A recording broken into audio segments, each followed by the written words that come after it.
Let's make baked spaghetti. Go ahead and preheat a pan over medium-high heat. Next, I'm gonna add 1 pound of ground turkey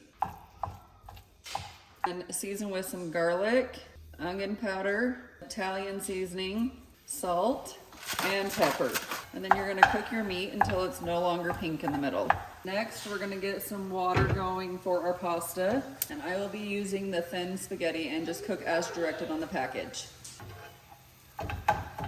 Now the meat is almost done cooking. Go ahead and preheat your oven to 350 degrees too.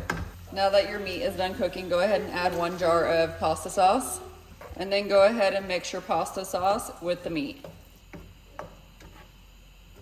Now that my water is boiling, I'm gonna add my pasta.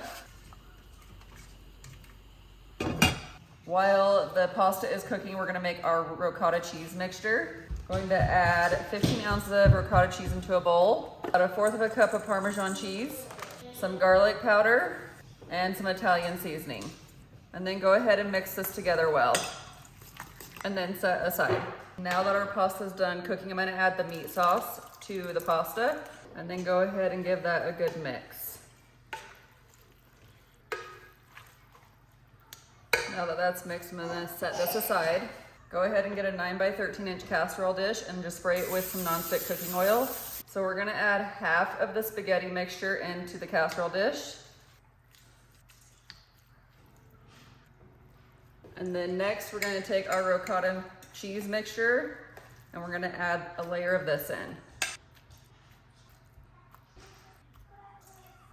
And then go ahead and put the rest of the spaghetti mixture on top. And now I'm gonna top with some mozzarella cheese and Parmesan cheese. And I'm gonna be using about a cup between the two. Now go ahead and place it in your oven for about 30 minutes. And there we go, it is all done. I'll go ahead and put the full recipe in the description below and then follow me for more recipes.